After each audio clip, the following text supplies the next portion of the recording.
Hello and welcome to Landscape Photography World, the podcast for everyone passionate about landscape photography. I'm Grant Swinburne and I'll be your host on the show, talking to landscape photographers about their motivations, likes and dislikes.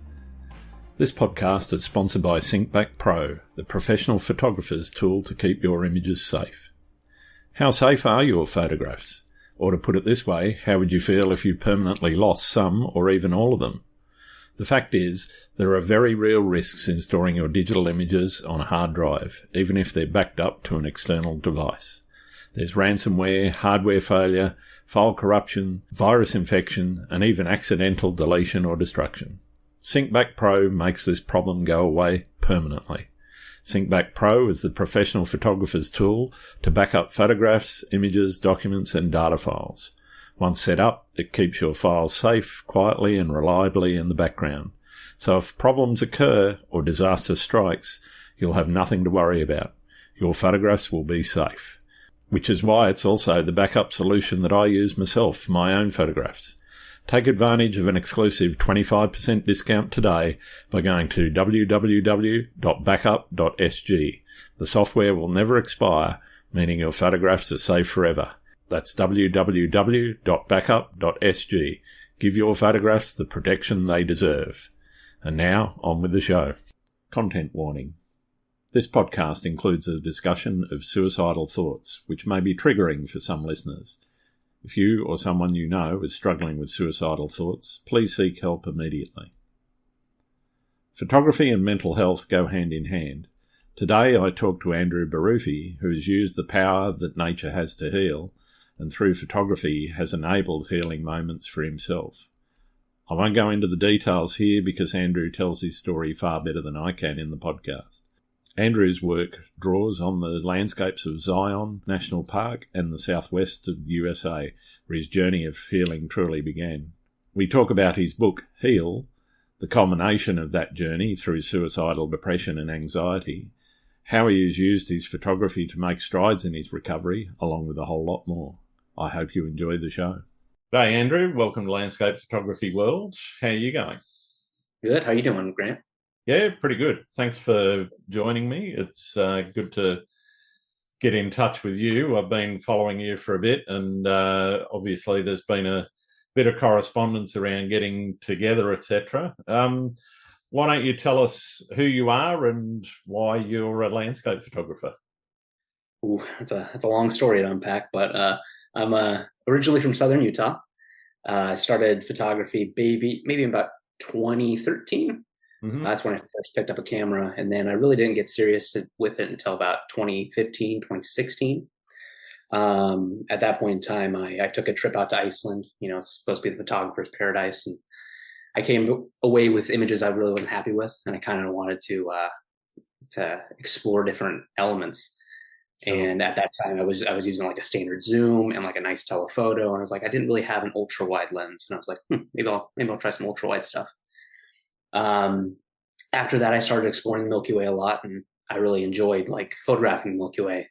But at the same time, very quickly, I kind of realized that as much as I love photographing the Milky Way and as much as people love viewing my images of the Milky Way, I became very bored with it. It was almost like the same subject with a different foreground every single time. After that, about 2018, I moved out to Washington, D.C. after I finished my degree. At that point, I worked for National Geographic, not as a photographer or anything, but just as in their museum exhibitions. After some personal and financial, regrets that that were pretty tough on me, I moved back to Southern Utah, back with my family, my parents. And at that point, I kind of suffered from suicidal depression at the time, due to kind of everything that's going on and how I was feeling. Then I started exploring Zion National Park, which was about 45 to 30 minutes away from my home there in Southern Utah. And I just became addicted to it. And really, Zion became this place that distracted me and kind of kept me calm in that place. And I explored that park pretty much every single day from all of 2019 into 2020. Now I live in Rochester, New York with my partner. She's getting her PhD at the University of Rochester here. Okay. And we're just living here and, seeing what comes next. Sounds good. Yeah. So what was it that got you passionate about landscape photography in particular? What made you sort of get out in the first place and get out and about? Were you a hiker and you decided to take a camera, or were you somebody that just sort of said, "Oh, I'm going to go and take some pretty pictures"? It's funny because I hated the outdoors when I was a kid. It was Okay. all about video games for me and watching Yep. movies, and I just spent all my time indoors. And it wasn't until I went out to Iceland when I remember distinctly, I was at this giant waterfall called Dettifoss. And there was a photographer there with like a tripod and a camera and the whole filter set and everything like that. And I was like, that's not the photographer I want to be. I want to be taking photos of people. I want to be traveling to the corners of the earth. And Sure. all of a sudden, I just ended up with exactly what he had. Fair enough. Fair enough. Yeah. So, do you plan a lot? Are you a planner? Are you more spontaneous? How do you go about your shooting? Yeah. Well, here in Rochester, New York, it's definitely a whim of nature. You never know what you're going to get, if it's going to be, foggy outside, if you're going to actually see some wildlife, if nothing will be happening and it's a gray day.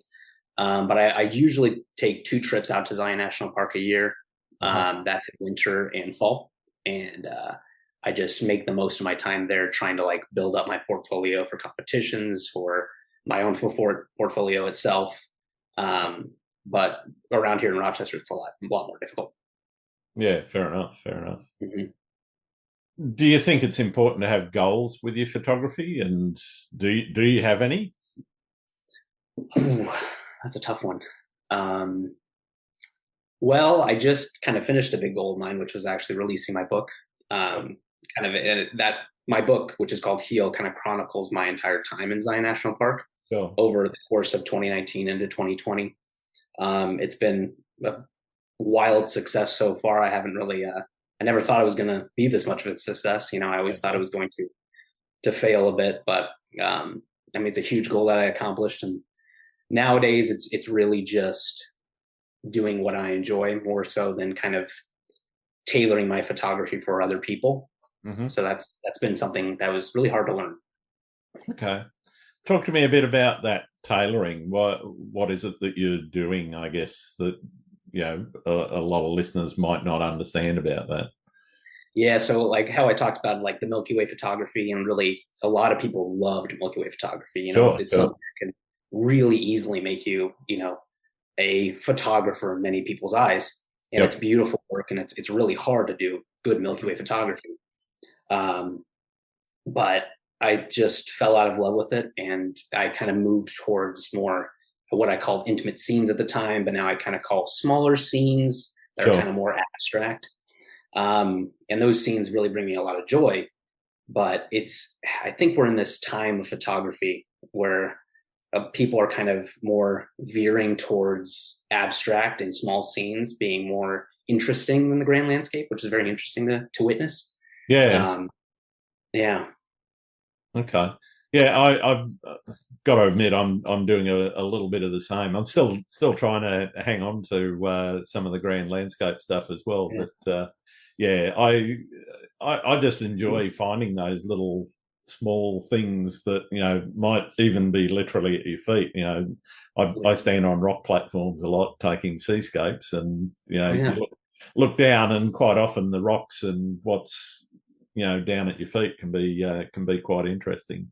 Um, Absolutely. that and textures of trees and those sorts of things. I just find those really small worlds, if you like, just fascinating.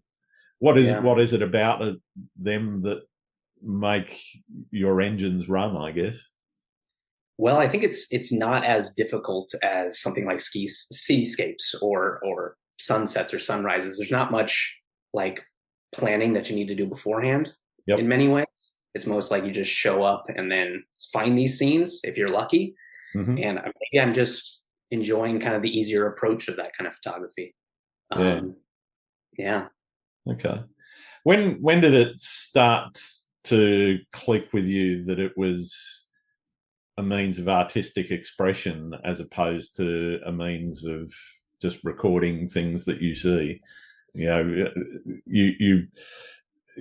a definite style that you have, I feel anyway, that leans more towards that artistic, creative photography as opposed to that recording, not necessarily just the grand landscape, but just recording, this is what I saw, and therefore I'm taking a photo of it. And that artistic side, when did that sort of click for you? I would say, and I hate to say it, but it's when kind of my suicidal depression started. And I always say, unfortunately, I have a lot to thank depression for, because it kind of made me the photographer that I am right now. Yep. And during that time, I always made it a point to include context with my images. So I always write a story to each image, create a title for each image, and have that title kind of referenced throughout each story that I create. And it became less of just photographing pretty things or something that caught my eye, and more about like trying to understand the subject through words as well as taking a photograph of it. Sure. Yeah. It was tough, but at the same time, it kind of flowed naturally as I was kind of going along throughout that year in Zion. Yeah. Okay. Talk to me a bit about making the book. What sparked that idea? When obviously a lot of you call it healing, and it's obviously a lot about that journey from suicidal depression to where you are now, and Absolutely. How the landscape and photography is sort of, as you said, made you heal. Talk to me about that journey, I guess, from there to where you are now, and how that sort of culminated in the book. Yeah, well, with Heal, it was, I really never thought I was ever going to have a book, because I knew it was going to cost a lot of money, and my family got on board pretty quick, because they saw my writing style, they saw my images, and they were like, okay, let's get a book. It's going to make profit. Everything's going to work out in the end. And I really, as much as I trusted that in the beginning, I kind of was like, am I really going to make profit on this book? I'm not sure if I trust myself enough in my work. But I went and contacted through Richard Burnaby, who's a very well-known conservation wildlife photographer. He introduced me to Jerry Greer at Mountain Trail Press and Platinus Editions. Mm-hmm. And we just got on board like immediately. And luckily, with all of the words that I had written for each of my images, they were already written down. So all I needed to do was literally copy and paste my book into InDesign and just have at it. Let's choose a cover. Let's figure out this artistic direction on the cover, and let's figure out how we want to, tile this book together. And it was a super simple process. I mean, I hate to say that in the end, I really didn't feel like I was part of the process. Okay. Everything just perfectly lined up for me. And it just seemed very lucky to have this situation occur where I have this publisher on board. They're totally on board with what I'm doing, and I just need to copy and paste all my stuff. And nice.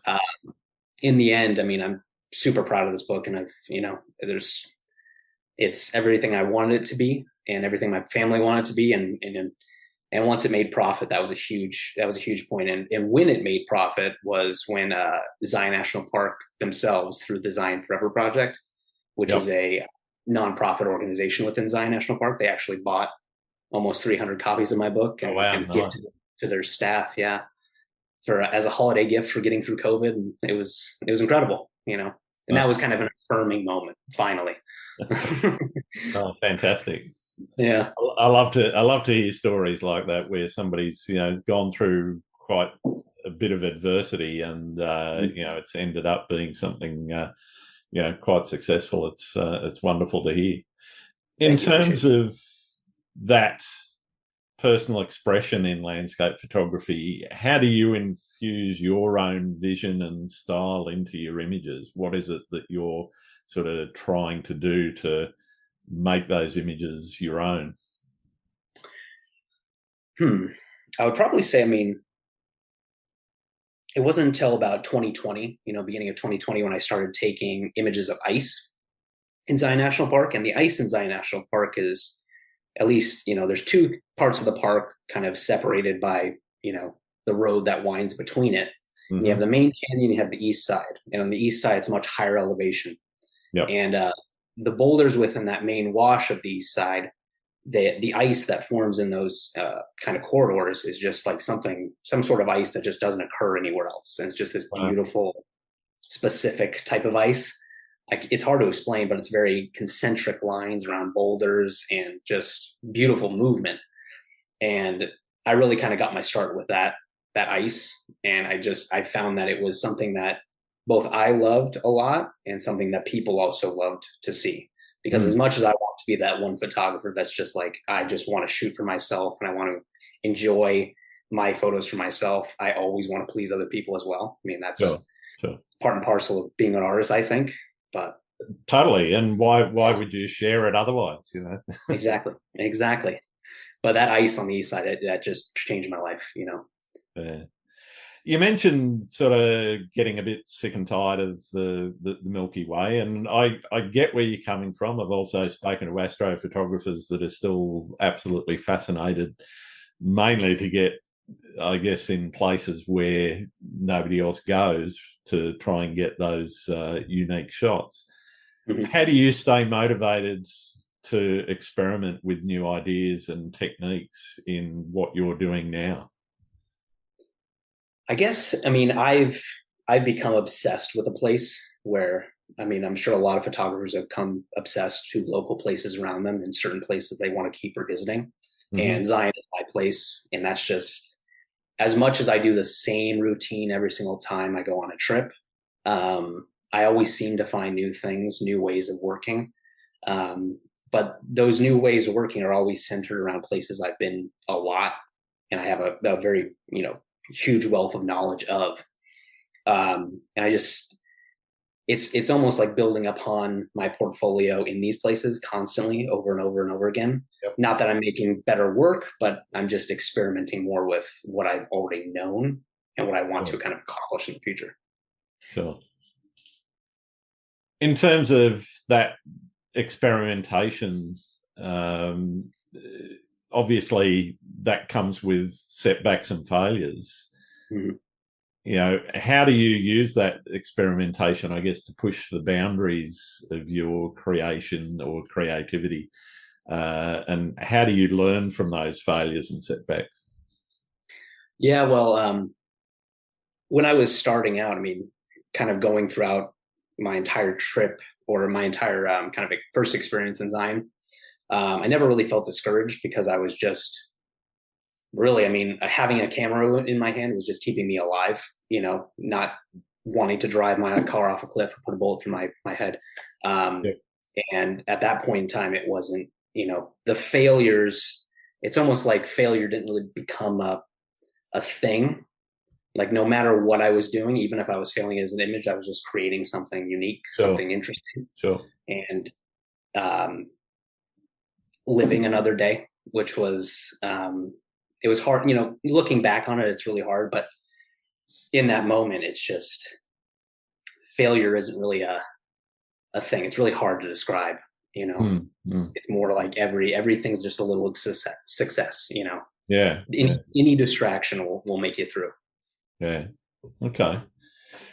And did that, obviously you were, I presume, getting some kind of psychiatric help at the same time. Was there advice to go out and do more, or was it just something that you were doing on the side of that help that you were getting? Yeah, well, unfortunately, I did not go to any therapy. I wasn't taking any antidepressants or anything. All I was doing was basically, my family owned a coffee shop in our little town of Cedar City, Utah, in southern Utah. And every morning I would kind of go to work from about maybe 5 a.m. to 1 p.m. Mm-hmm. And then each day right after work, I would just head to Zion, you know, or head right up the mountains. Yep. And that for me was some sort of therapy. You know, it wasn't really as much as I'm not trying to like discourage therapy or anything, or sure. You know, therapy is not worth it. I mean, obviously it is, and it helps so many people, and it's wonderful. But through photography and just being creative, that just kind of helped me through. And really, Zion was there to distract me. Yeah. Okay. In terms of, I'm interested in, obviously, that natural environment, and Zion National Park is a big part of what you're doing.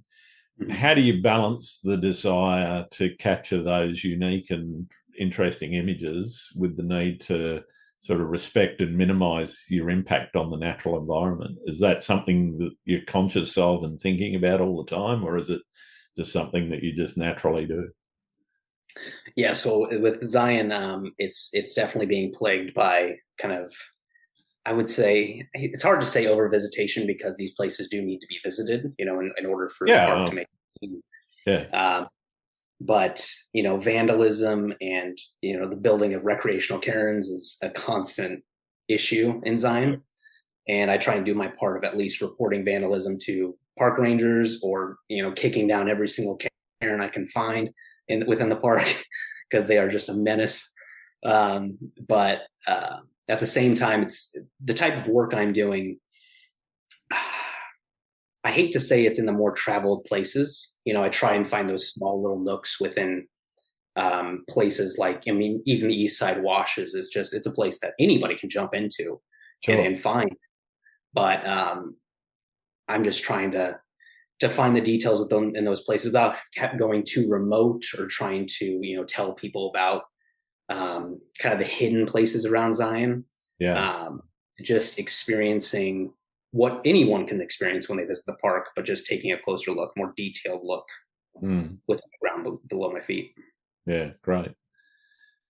And in terms of that, do you see photography as a tool for educating people about their environment? Do you do anything actively around that, or is it just sort of here's the images that I'm taking? Yeah, well, with the context that I do share and the words that I do share, I do try and, as much as people might not read the words, as much as they'll look at an image, I try to bolster my images with my context, and that context usually revolves around actually, caring about the park, caring about these places, leaving it better.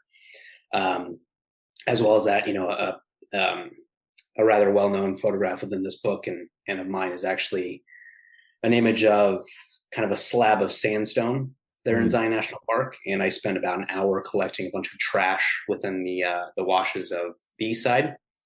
And then I took that trash and I basically spelled out the word Zion on the slab of sandstone, took a photograph of it, put that context to it, and in terms kind of became well known.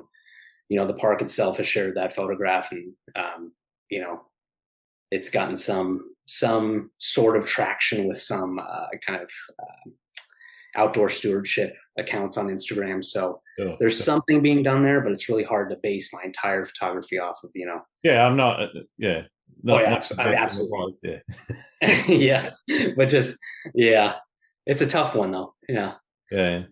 I guess, do you geotag? Do you let people know that you're in those well-traveled areas, or are you a little bit reticent to tell people where you are when you're taking those shots, or you just say generally Zion National Park and let them find it? This is something I'd love your take on, because I always tag Zion National Park with any image that I take in Zion National Park. Yep. Not because I think the people that are going there to destroy this place aren't necessarily seeing my images and going, "Oh, Zion National Park, let me go, do whatever I want to be selfish and try and create a name for myself." But how do you approach that? Is that something I tend not to geotag too much, but if somebody asks me, I'm quite happy to say. I mean, a lot of what I do is in very public, very well-trafficked areas. Exactly. I try not to take too many risks in terms of particularly the seascape stuff, where I'm standing on a rock platform with waves washing over it. I'm pretty careful about the tides and when I do that, and I wear rock fishing boots. So they're like a neoprene bootie that has little cleats on the bottom of it. So it's kind of like ice shoes. Yeah. And so I'm hopefully, and touch wood, I haven't yet fallen over. That's good. Being washed off a rock platform. But the point is, a lot of the places that I'm going are beaches and the rock platforms around those beaches and on the headlands here around Sydney, and Mhm. they're very publicly accessible, not hard to find. There's some Yeah. spots which are very obvious when you look at the background of the photo where I've taken it from. Yeah. So I don't get too excited about that. If I'm going into a national park, though, doing waterfall photography or something that's a little bit, in an area that's a little bit more sensitive, I certainly don't tag where it is. I'll say if Yeah. I'm, it might be the Blue Mountains National Park, and that's all I'll say, which is a Yeah. massive, 400 odd hectare area. Uh-huh. You can find it if you look hard enough, and Exactly. if you know what you're looking for. But some places I generally stopped geotagging where I am some years ago. I just don't say it. But if somebody asks, I'll tell them. Yeah. Yeah, I've always wondered like how specific a geotag needs to be, like latitude and longitude, Yeah, before no. is it, and I just I'm like, am I doing the wrong thing right now? I don't know. No, I don't think so. From my perspective, when you're sort of saying where the general area where you are, Mhm. I think is quite reasonable. Okay. With thing is with Google Maps and the way that people can zoom right in to find out where things are. It's, Absolutely. it's not that hard if you're willing to look. What astounds me a little bit though is the comments that you get about where is this when you have actually mentioned in the Yes. caption where it is pretty All the time. specifically, without this, 6 inches to the left here, Yeah.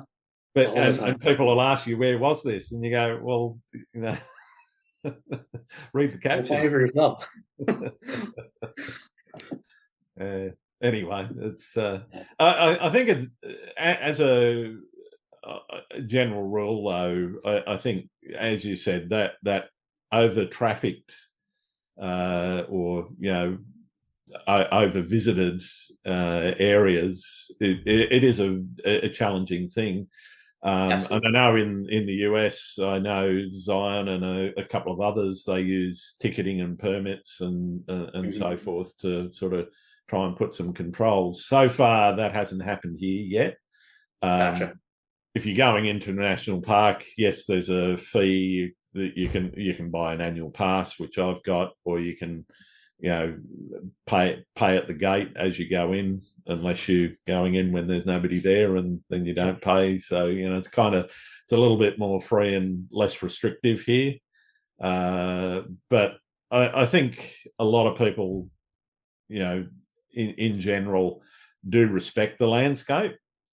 I think the trouble is that you have those shots that people see on Instagram or Facebook or wherever, and they want to replicate it. And to replicate it, you end up having large volumes of people there, and to be honest, that kills the buzz for me. It's, it's Absolutely. not Yeah. not the Sure. sort of photography I want to do. Yeah. And I guess it's kind of different, for kind of the core of my work, because really, I mean, I'm taking just abstract images of ice that you never be able to put anywhere, Yeah, yeah, specifically. Back in the day, I used to take some grander landscapes of Zion, but still, then I still tagged, Zion National Park, and I assumed that they were images that everybody kind of gotten at the time, because I was just exploring a place for the first time. So sure, of sure. course everybody's gonna have these same images. I'm seeing the same thing that everybody must else be seeing. Yeah, there's only so many angles you can shoot it from that Exactly. look right, and you Yeah. get the right light, etc., etc. Yeah. Exactly. Uh, um, I want to talk a little bit about work and lifestyle choice and so forth. You're working full time, Mhm. I understand. So therefore, this is photography is a bit of a side hustle for you. How do you balance that full time work and your photography and family life, etc.? Yeah. Well, I work at REI here in the U.S., which is kind of like an outdoor industry. It's Recreational Equipment Incorporated. Yep. I'm a sales lead there, so I'm kind of working within the camp department. So I'm really not too far from the outdoor industry, and I get to talk about photography and talk about people going to Zion and people going to Australia and people going to far-flung places all over the globe, and it's very nice to be in that work because I have a customer service background for my entire life. I've been in a coffee shop for while it was my family's coffee shop, or it was my family's coffee shop, it was still customer service focused. But with photography here in Rochester, it's extremely slow because there's no nice way of putting it. Rochester is just a really difficult place to photograph. Okay. You either have wildlife photography, Yep. or in the winter it's just really ugly all the time. Really? You have the days, you've got brown trees, and that's about it. Sometimes you'll get some fog, sometimes you'll get some snow, but it is just, I hate to say ugly, but it's bad. Yeah. Not photogenic. What was that? Not photogenic. Exactly. So in terms of the time that you're spending in the field versus the time that you're sort of spending at home or at work, what kind of percentage is it for you? I mean, pretty much work's 90%, photography is 10% right now. Unless I'm on my trips, twice a year, I'll go out to Zion in fall and winter for about a week or so. And really that week is just me constantly just going at it each day, doing my exact routines I used to do back in the day. But when I'm here in Rochester, I might go out for an hour, every morning here and there. Usually I find nothing, and I'm kind of okay with it because I put it in like a nice way, but I'm really obsessed with photography, and not just like actually photographing, but like watching videos and just reading reviews of cameras and lenses. I'm just so obsessed with all of it. I have YouTube on, photography on YouTube constantly on, and I just watch videos constantly. While it is kind of obsessive, it's also very inspirational, and it does make me want to go out and actually photograph, and it never gets dull. And I don't know why that is. I feel like at some point it's got to get dull, watching the same photography videos over and over and over again. But yeah, I got to admit, I've got a select few that I watch fairly regularly. Probably about 5 or 6. There's about 10 all up that I'll dip into outside those 5 or 6, and those 10 are okay, but occasionally, But I think the fact that they're all doing something slightly different, their styles are different, that helps. Exactly. And for me, I'm similar to you in terms of that obsession. It's something that I've turned into my lifestyle now. But getting that inspiration and getting that drive to go out and create, I think those videos and the YouTube channels certainly help. And I know, I saw a poll recently. I don't know if you follow Andrew Atkinson on Twitter. Yeah, he does these polls all the time. But he did one about what keeps you, I think it was like something engaged in photography, and it was like practice versus YouTube videos. And I was really surprised by, how little of a percentage YouTube videos got, because that's how I learned photography. It's wild to me that, YouTube doesn't touch, people in the same way as, some other people. Practice, of course, is, paramount, but YouTube is just, I can't imagine photography without YouTube. Well, it's where I learned a hell of a lot of the techniques that I use, both in the field and also in post-production. So for me, I call it University of YouTube, or YouTube. Invaluable. Absolutely. And, certainly beyond photography as well.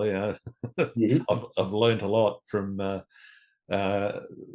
if nothing else, I've also learned a lot of things not to do. Yeah, exactly. For sure. So I guess you're in a place where photography is tough. in Rochester. How far are you having to travel to get a shot that you in one of the trips that you're doing? Where are you going, and how far are you going? Well, here in Rochester, it's about, I'd say, a 30-minute drive to the place I kind of go the most, which is called Braddock Bay. Yep. Because we're right on the edge of Lake Ontario, which is this massive lake here in the US. Um, and it's kind of almost sea-like in its appearance, so it kind of looks like the sea, but it's also a huge area for bird migration. So in kind of the spring, summer months, you'll get tons of birds out there. Sure. And really, I've had to kind of put more of an emphasis on wildlife photography than I've wanted to, because here it's just, I'm not going to be able to get those intimate scenes that I can get in Zion, Sure. dealing with reflected light and dealing with ice. But I mean, with wildlife photography, and I remember maybe a year and a half, 2 years ago, I actually bought like a dedicated wildlife lens, and I was like really getting into it. And I was like, I'm going to be a wildlife photographer. And then I realized pretty quick that I was like, I have to have a lot of patience, a lot of time. I need to really dedicate myself to be a wildlife photographer. Yeah, it's a different mindset, I think. Landscape is easy in comparison, and I don't want to denigrate landscape in any way. I love it. But to me, wildlife, the patience involved, I guess the pain that you can experience doing that, either sitting, lying, or standing in one spot for what could be hours before something comes along that you can actually shoot.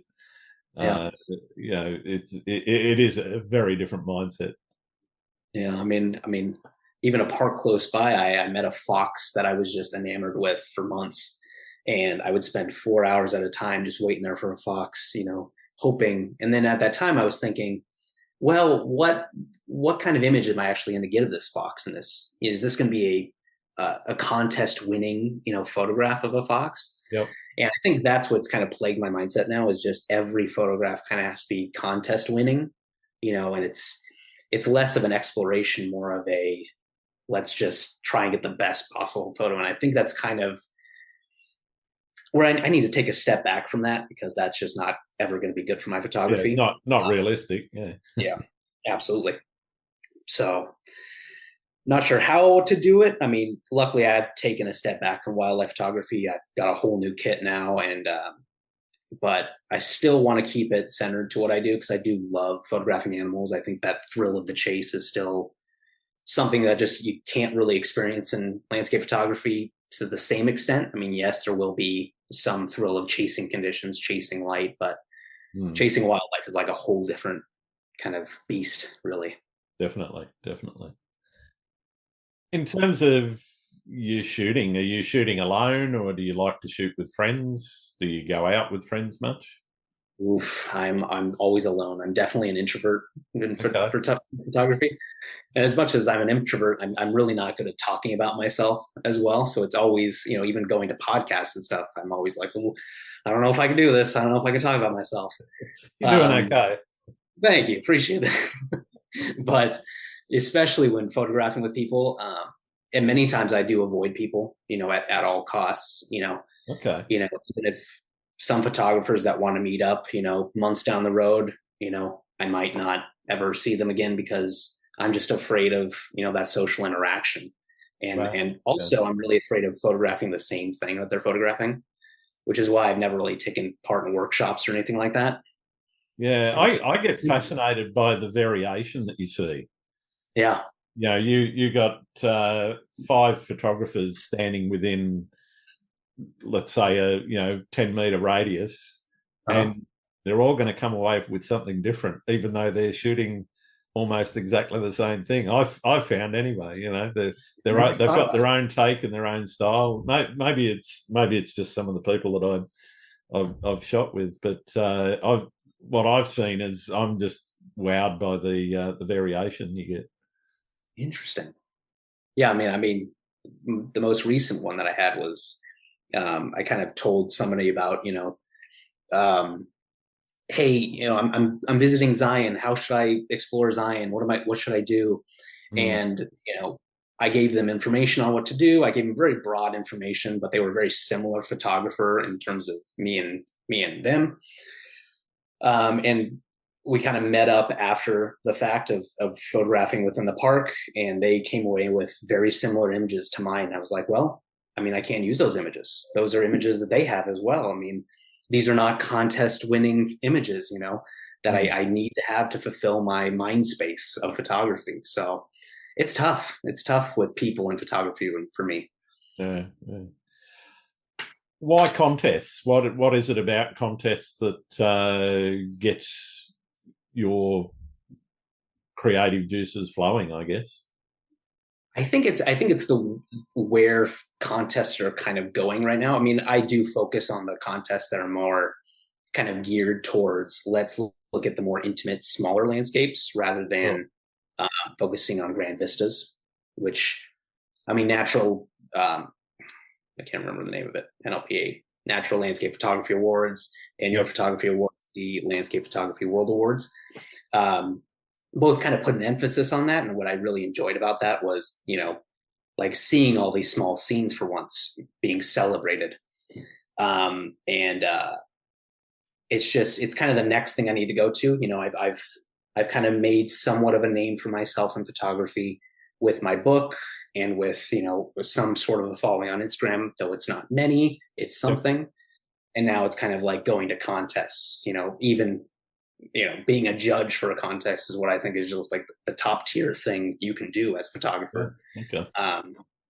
So yeah, that's kind of what I focus on. Fair enough. What's your most memorable photography experience? Oof.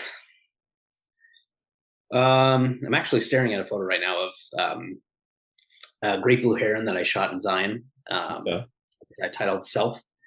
And this is a heron that I when I first visited Zion National Park, I had no idea what a great blue heron was. I thought, what is this dinosaur standing in front of me? This is not an actual bird. This can't be real.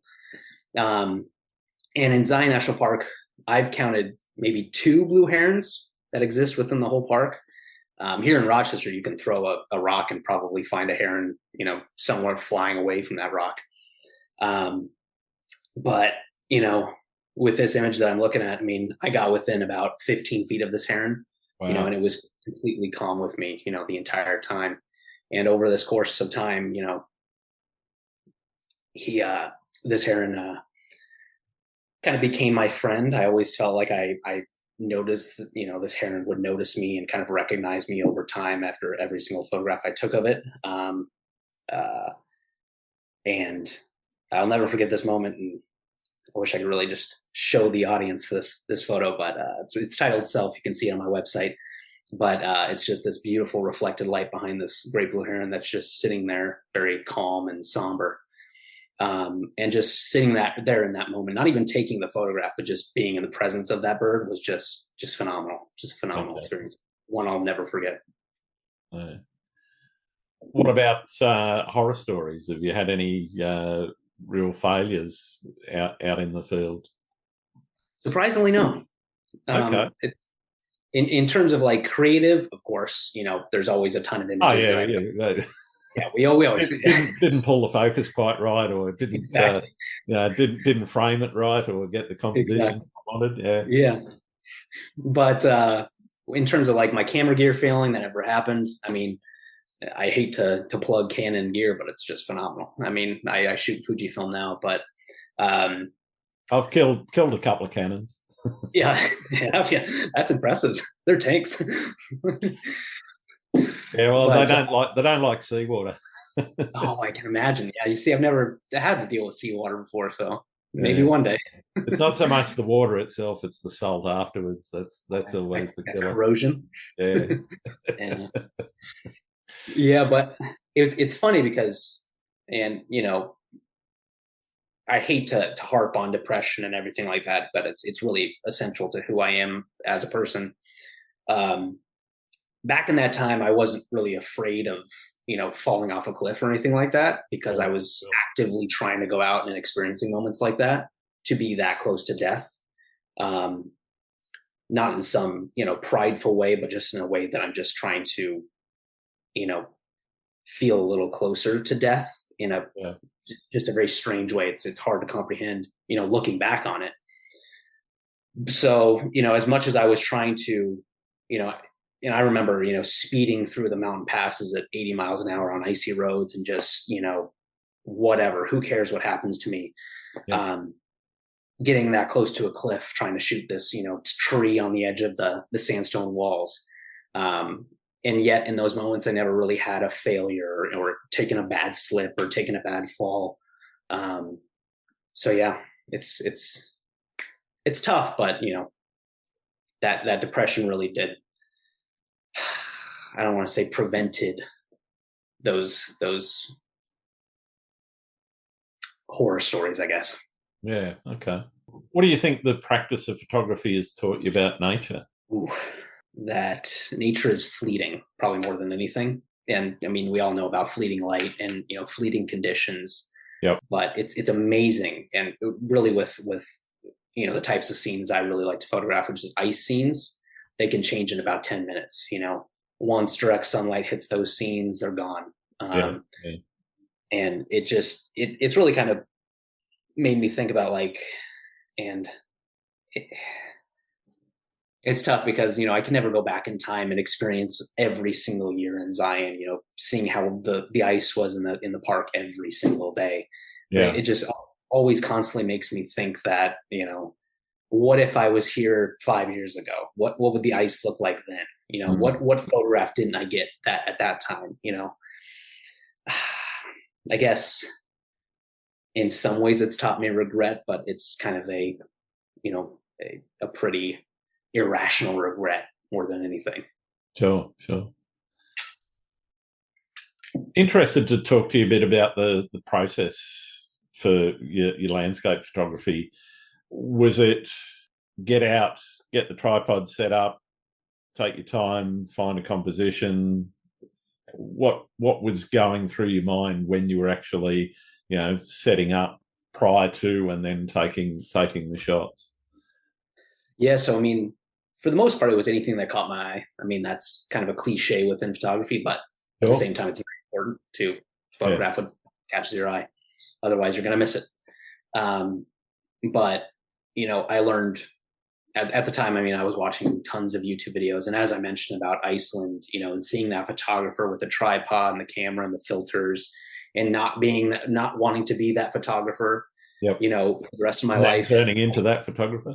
Exactly. Just immediately became that photographer, and just learning from, Thomas Heaton, Ben Horn, all of these big time YouTube photographers. And pretty much, I mean, anything that caught my eye, I would set my tripod up first. I would never take a practice shot or anything. I would just want to just hone in on that little scene and carefully compose. And I hate to say just emulate what they were doing, because they're the heroes, and you need to emulate your heroes until you learn.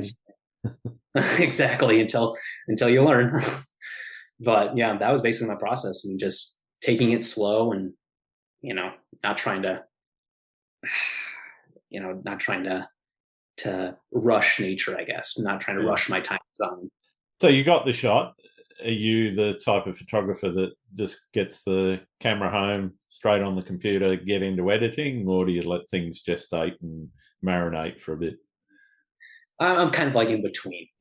I'll get home, generally throw the camera bag on the ground, have a beer, chill for a bit, open Lightroom. Maybe I'm feeling in a little better state because of the beer, throw in the memory card, and then pop in Lightroom. And then at that point, I basically do the same settings on almost every photograph. I don't use presets or anything, but I always send the sliders to like +30, -30, +30, -30. Don't know why I do it, but I find my images look best when I kind of follow that same routine over and over and over again. Yep. And it's interesting because my photos I never feel like my photos have suffered if I continue to go down that path. So might as well keep doing it. I think everyone sort of gets their favorite numbers. That I know I process by numbers quite a bit. I know the percentages that I want, and I know how much contrast is too much, or Yep. not enough, etc. It's Uh-huh. I think that. Are you, Go on. okay, what were you gonna say? No, carry on. Are you a person that just pulls the slider, or do you put in a specific number? I type the number. You try the number, yeah. Same way. There we go. Yeah, because well, I'll type it, and if it doesn't look good, then I'll pull the slider around that space to see plus or minus maybe 3 or 5. Yeah, that's the way to And do it. and just see whether or not that makes it look better. But for me, yeah, it's definitely I type the numbers in. It's a lot easier, except with the curves adjustment. They're the only Oh, yeah. ones that you kind of. But even there, I kind of know where I'm putting the cursor and where I'm clicking. Absolutely. So Yeah. I know there's a lot of new and different techniques around using some of those things, but I do a lot for me, and I'm interested in your process as well. But I do a lot of selective editing. Is that the way you edit, or are you doing most in Lightroom and then finishing in Photoshop? What sort of process do you go through? Yeah, I pretty much do only Lightroom. I don't even know how to use Photoshop really. And I never do like those like masking and radial adjustments and Yep. the circle. I really don't know how to do those well, so I just use the bog standard Lightroom settings. Okay. The little vignette at the end. It kind of works for me. So Hey, if it works, it works. That's the absolutely. thing. Are you spending? It sounds to me like you're not spending a lot of time with edits, and obviously, if you're not using Photoshop, not a lot of layers. Yep, nothing. Easy peasy. Fair enough. So, how much time would you spend on average on a shot? Oof. I mean, I hate to say at most an hour, but I mean, I do I know people include. that spend less than 20 minutes on a shot. Wow. Oh, interesting. Well, good on them, really.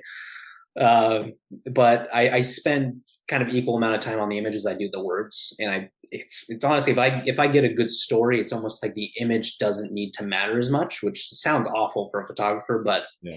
you know the words are going to tell you as much about the photograph as the photograph will, in my mind.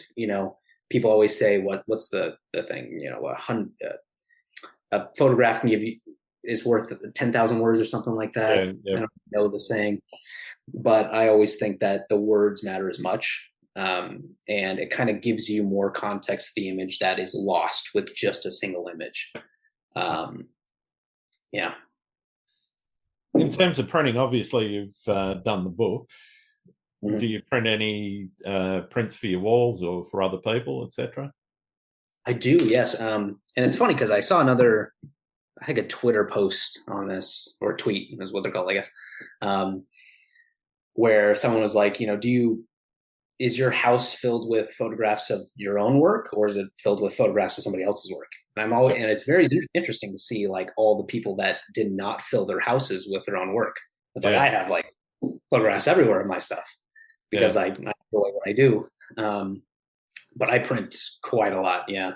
I've got two printers in there actually. One's basically printing labels right now, while the other prints just the standard photographs for the book, as well as limited edition prints I do on my website. Yeah. Do you fill your house with a lot of your own prints, or? I've got a few prints of mine. It's not filled. Gotcha.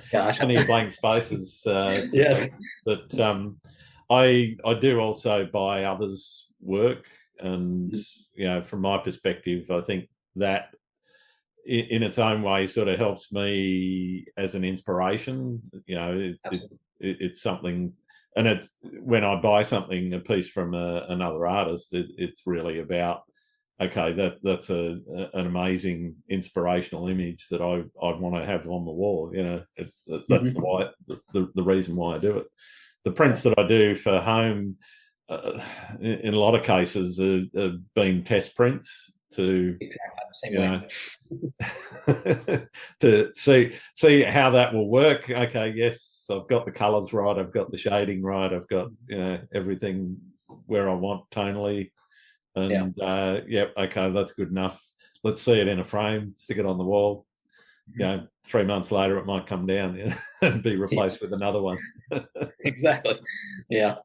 I mean, I'm always about like supporting others' work, and photographers always going to need support, Absolutely. but it's tough, I mean, I love printing my own work, and at the same time, as much as I want to, support other photographers, I only have so much wall space. Yeah. And even my walls are made of stone, so I can't really get through them. So, in terms of tips for people that are wanting to get into printing, have you got any tips around making sure that the print looks like what you see on the screen? That's a tough one, because I was actually watching a video today where I think it was Joe Allen, and he was doing a kind of his photography print process on YouTube, and he said he just wants to outsource, to printers that are just going to professionally print versus printing for yourself, because the cost of test prints, the cost of ink, the cost of the printer, the space that a printer takes up, and I feel like that's just as much good as you can get from a professional printing service. There's just a lot lost from the actual enjoyment of printing yourself and doing those test prints. And I know it's going to, take some money, but at the same time, when you print something, when you are holding the thing that didn't exist months ago, image wise, print wise, and now you're just holding the physical copy, it's the final stage of the photography process to me. I don't know about you. Yeah. Well, to me, it's an image, it's a photo, but until it's actually printed, I don't feel like it's finished. I totally get that. Have you ever hit a creative wall, and if so, how have you handled that? I would say the wall was probably coming here to Rochester, because I just can't do what I used to do, no matter what I try to do. There will never be a place like Zion around here. And I just kind of accepted it with, okay, let's just, dig my heels in. Let's focus on, working on the book, working on my website, working on printing images, working on my Instagram. It's not so much about, like, getting very consecutive work, on a very, on a schedule, on like a routine or anything like that. But it's just experience photography when I have the time to do it, when I have the care to do it. A lot of times, back in the day, I mean, I would wake up at 5 a.m. or go to work, go right to Zion. Even if it was a day off, I'd wake up super early, get out the door. Nowadays, I set my alarm and I press snooze and, stay in bed for the rest of the day, because I mean, what's the point of going out if the conditions aren't perfect, here? Because really, this place is ugly. So, fair enough. What do you see as the biggest challenge facing photographers right now? I would say it's got to be kind of the intimate small scenes kind of area right now. Okay. I feel like 5 years ago, I mean, it was dominated by grand landscape photography, and small scenes were just this little bit of photography. It was a niche. Yeah, exactly. But now it's getting hard. So you really have to figure out exactly what you want to do and what you love to do, as well as what other people love to see. Yeah, which is, I think, that's a really tough balance to find. I'm grateful I found my own, but I can't imagine, starting to do this right now would be extremely difficult. Yeah. Okay. Where do you see the future of photography going? I feel like it's like a pendulum, it kind of swings towards grand landscapes, swings towards abstract, maybe street photography occasionally. I feel like it's going to swing right back to grand landscapes, with all the advancements in technology of cameras nowadays. It's kind of mind blowing with IAF tracking. That's just blowing my mind. I'm not sure how they even do that. Yeah. I mean, my camera is the slowest thing in the world. So, but I feel like it's just going to swing back towards that kind of, well, the other issue that's kind of got me worried is, I guess it's not really an issue, but it's more of like a concern, is AI. photography Yep. right now. Not sure what that's going to look like for competitions, or if raw verification will be necessary for everything. Yeah. What are your thoughts?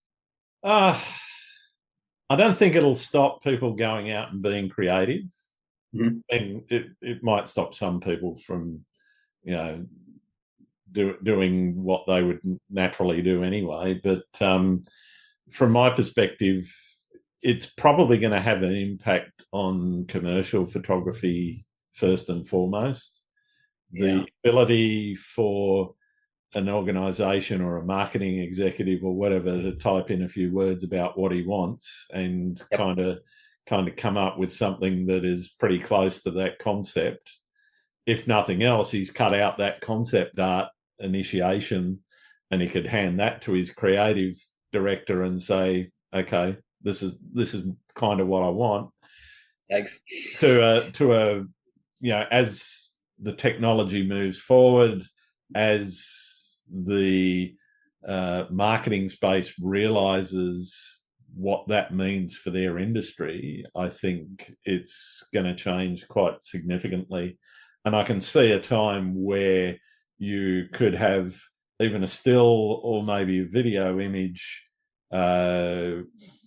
sort of campaign presentation, which changes and evolves based on the data that's coming back from customers, i.e., how long they're looking, where they're looking on the screen, etc., etc. Because they'll be using technology like eyeball tracking, etc., using your phone's camera.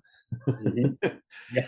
Well, it's scary. And this is the thing. It is scary without you switching all of your sensors off on your on your phone. That little device, it's already listening to you and giving you search based on what it's heard you say, giving you search suggestions. I can see a time where that advertising could even be tailored directly to you because it's using an AI program to say, all right, well, he didn't like this, but he liked that a little bit more, or he liked this other campaign that we did before. So let's blend a bit more of that in and use that data to actually get the AI to produce an image that makes you stop, makes you look, makes you click the button. And yeah, I can see that happening because there's money to be made and people and money to be saved, because people will say, well, I don't need a photographer now. If I want to, I don't even need to pay models. I can have a computer generated model. So for those industries in the commercial space, I can see some real threat. Things like real estate photography, well, if you AI generate an Airbnb listing or whatever, it's kind of not reality. So when your customer turns up, they go, "That's not like the image." So, that I don't think real estate photography and that sort of thing is going to go away. But yeah, I can certainly see brands like certain brands of cola or certain brands of running shoe or whatever getting into this in a big way and cutting out a whole swathe of costs for themselves. Because at the moment, when you look at those campaign build costs, that is actually going to be a significant saving just by typing some words. That's spooky stuff. Yeah. A bit of a glimpse into the future from my perspective, anyway. What do you like to do when you're not out shooting? I mean, like I said, I'm just obsessed. So if I'm not out shooting, I'm probably watching a YouTube video of photography, or I'm reading a book, or kind of going through all the details on new camera specs, new lenses, trying to get with the news of everything. Sure. And of course, I spend time with my partner. We go out to dinner all the time, but really, photography is what I do, and just kind of what my mind needs to be okay, really, nowadays. Yeah, that's great. Who are the photographers that you think I should be talking to on the podcast? Ooh, Eric Erlenbush, E Visual on Instagram for sure. Yep. He just do you follow his work at all? Definitely, yeah. I mean, Stunning one stuff. of Yeah. the foremost in intimate landscapes there in southern Utah. Let's see, Martin Gonzalez, of course, Alberto Rodriguez. Yep. Yeesh. Oh, and Jack Crone, AK39 on Instagram. Just Okay. I always and I've told him this multiple times, but he's probably my favorite photographer of all time because every single image I come across on his Instagram is just like the best image I've ever seen. Till the next one. Yeah. I don't know why it is, but he has this certain eye for photography that's just completely different to everybody else's, and I just appreciate it so much. Yeah, fantastic. Thank you for that. Mm-hmm. I've got one more question for you, and it's probably the most important question that we've got to get to the bottom of with landscape photographers. Do you like pineapple on pizza? Absolutely love it. Give it to me. I'm surprised with a surname like Baruffi. Yeah, right. Very Roman name, huh? Yeah, definitely. Yeah, but I mean, come on. How can you not like pineapple on pizza? That's sweet with that salty. It's perfect. Fantastic. All right. Well, thank you for taking the time out to talk to me today, Andrew. It's been absolutely wonderful getting to know you a little bit better. And thank you so much for sharing so much about yourself. Where can people find your work? Well, I appreciate it, Graham. Thank you so much. You can find my work at Andrew Baruffi on Instagram or andrewbaruffiphoto.com. Fantastic. Thanks, Mark. Appreciate it. Thank you. Thanks again for listening to Landscape Photography World. I hope you enjoyed the show, and keep listening because I'll be joined by some great guests in upcoming episodes. You can find my work in this podcast at grantswinburnphotography.com. I'm also on Vero, Twitter, YouTube, Instagram, and Facebook. I'm Grant Swinburne. Hope to see you out shooting soon.